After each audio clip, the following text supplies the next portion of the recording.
أهلا وسهلا بيكم في فيديو جديد ووصفة جديدة. وصفتنا النهاردة هنعمل رقاق زي بتاع زمان بالظبط، ولكن بحشوة مختلفة، حشوة مميزة جدا هيديها طعم، وهي كمان هيخليها حاجة كده من الآخر.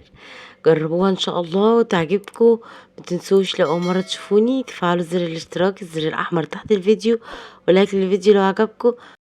وهنبتدي مع بعض وصفتنا. أول حاجة هنبتدي بالحشوة، والحشو عبارة عن لحمة معصجة، اللي انتي التعصيج العادي اللي انتي متعودة عليه، اللي هو بنحمر البصلاية وننزل باللحمة المفرومة ونشوحها. بعد كده بعد ما تستوي بنحط ملح وفلفل اسود وبهارات لحمة وبس كده، سهلة خالص. او اعمليها بالطريقة المعتادة بتاعتك اللي انتي متعودة عليها. هنزود على اللحمة المعصجة، هنحط فلفل أخضر وطماطم مقطعة صغير. عندك فلفل ألوان حطي، عايزة تحطي فلفل حامي حطي حسب رغبتك. كمان هحط زيتون ألوان، هحط أخضر وأسود شرايح بردك، وهحط جبنة موتزاريلا.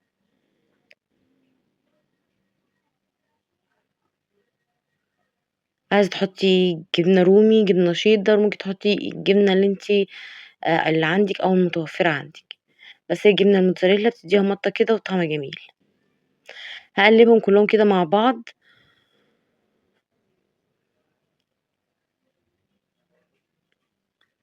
بالشكل ده كده. وبعد كده هجهز معايا شوربة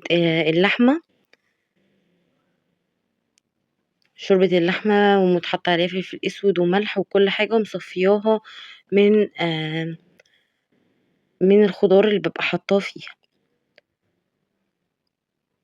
وتكون الشوربة تكون سخنة، ما تكونش بدرجة حرارة الغرفة، لازم تكون سخنة، لان زي ما انتوا عارفين الرقاق بيبقى ناشف ومحتاج حاجة تطريه عشان نقدر نفرده في الصينية. انا استخدمت هنا صينية مقاس 28، باستخدم فيها 6 رقاقات، 2 تحت و2 في النص و2 فوق الوش. جبت صينية ودهنتها زبدة أو سمنة، وهنبتدي نجيب شوربة اللحمة ونحط الرقاق بالشكل ده كده، ونبتدي نغطيها بالشوربة بالشكل ده علشان الرقاق تشرب من الشوربة وتبقى نكهتها كده حلوة جدا، وكمان عشان تطري معانا الرقاق. ودي بقى الطريقة بتاعت زمان جدا، اللي هو بنبل الرقاق بالشوربة عشان يطرى ويبقى طعمه جميل جدا. وزي ما قلتلكوا لازم الشوربة تكون سخنة، ما تكونش بدرجة حرارة الغرفة. هبتدي احط الرقاق بالشكل ده، شايفين الرقاق بتتني معايا بكل سهولة، وارصها بالشكل ده. هحط بردك الرقاقة التانية، وبين كل رقاقة ورقاقة ندهن شوية زبدة او سمنة.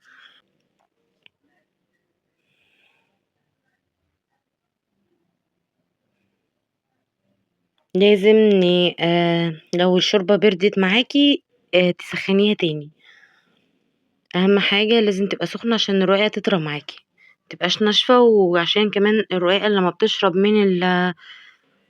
آم، من الشوربة بتاعة اللحمة بتديها نكهة كده مميزة. لو الرقاقة كبيرة بتقدري تتنيها براحتك وتبتدي تسويها بالشكل ده. هبتدي احط هقسم الخلطة بتاعتي لنصين، نص هحطه بعد اول طبقتين من الرقاق. انا بعمل طبقتين بحط فيهم الخلطة. دي اول طبقة بالشكل ده كده،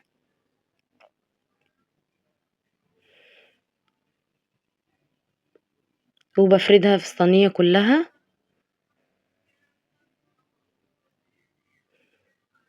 بسويها بالشكل ده.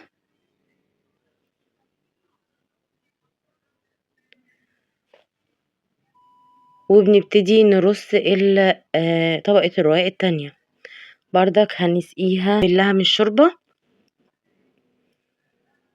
بالشكل ده. واهم حاجة الحرف بتاع الرقاق تبقى لامس الشوربة كده، لان الحرف دايما بيبقى انشف من النص يعني. هنسقيها كويس جدا بالشوربة بالشكل دوت كده من الجنبين.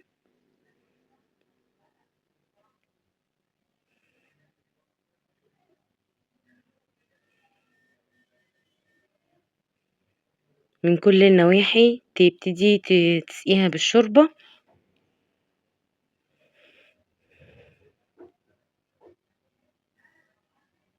وبعد كده باحطها في الصينية. طبعًا لو كسّرت معاكِ لو أي حاجة بتقدري تسويها بكل بساطة، أهم حاجة تبقى مغطية كل الحروف. بابتدي أنزّلها كده بالراحة، وبادهن زبدة أو سمنة، وبعد كده باعمل الرقاية التانية، زي ما أنا قُلت لكم الصينية بتاخد 6 رقاقات لو أنتِ عاملة طبقتين حشو. بعد كده عملت كمان حطيت الرقاقة، وبعد كده حطيت الحشو. كده عملت طبقتين حشوة، وفي النُص بين الطبقتين ورقتين رقاق. هابتدي برضك أفرد الحشو بالشكل ده، وهاحط آخر طبقتين من الرقاق، باسقيهم كويس بالشوربة من جنبين زي ما قُلت لكم، وبعد كده بابتدي أحطها في الصينية. وبين الرقاقتين باحط زبدة أو سمنة.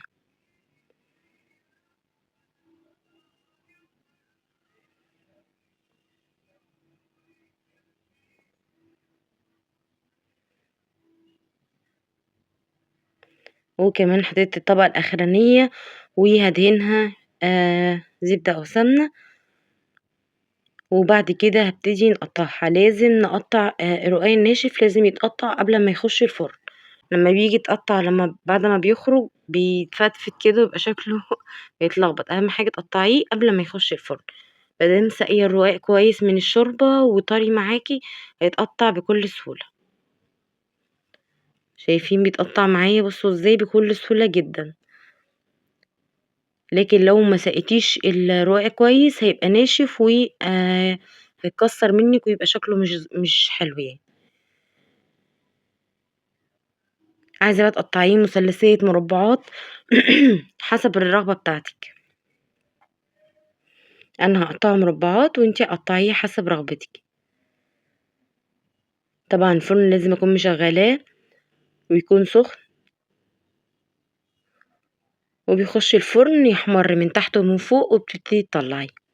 هادخّله الفرن وأوريه لكم بعد ما طلّعته. ده كده شكله شايفين؟ تحفة جدًا.